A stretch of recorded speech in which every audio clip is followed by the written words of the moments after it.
журналисты со всей республики и не только. Раз в год они собираются вместе, чтобы узнать, кто получит «Хрустальное перо» – главную награду в сфере масс-медиа.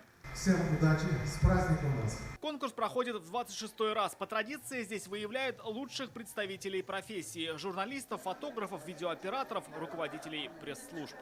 Вкладу каждого из вас это перо становится крыльями, становится славой нашей замечательной республики и нашей замечательной страны. О том, что журналистика – это не профессия, а почти всегда призвание, говорят и вот эти фотографии. Уже второй год в республике проводится фото-выставка династии журналистов, тех, кого именно перо и слово в свое время соединило с семейными узами. На выставке фотографии 45 династий. Одна из них – Махмутовы. Их сын Фанис Камал много лет ведет выпуски новостей ТНВ на татарском языке. Вместе они – семья журналистов, писателей и издателей, множество газет на родном языке. Дети иногда хотят отдыхать, иногда у них хочется туда-то уехать, сходить, съездить. Но у нас работа, она как на заводе, как на станке. Мы должны вовремя своим подписчикам доставить свои газеты. Среди журналистских династий еще одни наши коллеги. Заместитель исполнительного директора ТНВ Данил Гениятов и его супруга, ведущая новостей на ТНВ «Планета» Гульнас. Судьба так распорядилась. Нас связало не только семейными узами и трудовыми узами. Поэтому мы смотрим на это как бы очень просто, да. Это наша такая жизнь. Так считают и номинанты на «Хрустальное перо». Они представляют радио, газеты и телевидение. Наши профессиональные, очень ответственные, любящие свою аудиторию коллеги, они становятся не просто передатчиками информации. Они становятся членами семьи, огромной вот татарстанской семьи. Они входят в каждый дом, их любят, их ждут, им верят и, главное, в них нуждаются. В этом уверены и коллеги татарстанских журналистов из ЛНР Александра Веселова и Евгений Мурылев. Все эти 8 лет они не прекращали рассказывать обо всем, что происходило у них дома, а сейчас и об СВО. Не переставать работать удавалось только благодаря вот этой сумасшедшей энергетике и желанию наконец-то попасть в родной дом, да, в родную Россию, с которой мы себя ассоциировали все это время. Ребята, которые там на фронте, они дают все.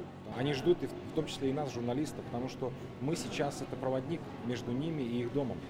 Сегодня в зале и наши коллеги, журналист и оператор программы «7 дней» Зуфар Давлетшин и Андрей Ключников. Они уже дважды были в командировке в зоне СВО. Зрители оценили их серию репортажей о жизни в городах Донбасса. Сегодня каждый из них получил по «Хрустальному перу».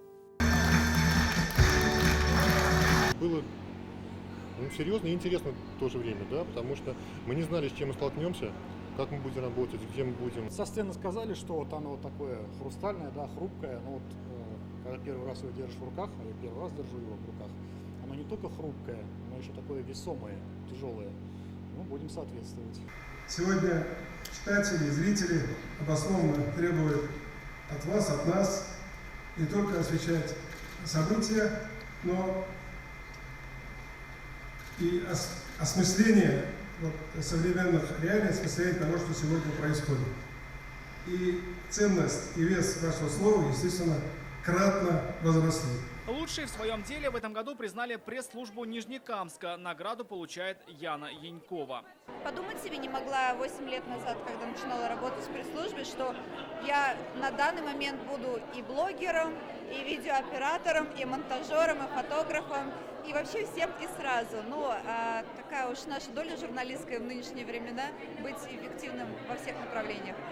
Точности и особой правдивости требует и освещение года культурного наследия народов России. Лучше всех с этим справились команды ГТРК Татарстан и Болгар Радиосе. А в номинации «Медиаперсона года» награду получил министр экологии республики Александр Шадриков.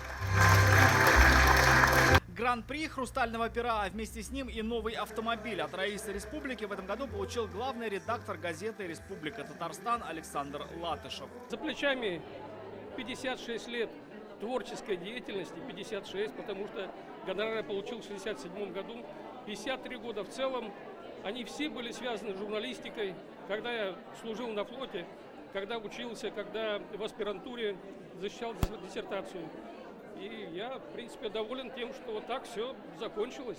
В этом году увеличилось и количество номинаций. Журналистов оценивали по 14 критериям. Увеличилось и количество поступивших конкурсных работ. Более 2200. Общий призовой фонд 700 тысяч рублей. Рамиль Шайдуллин, Александр Саитова, ТНВ. Казань.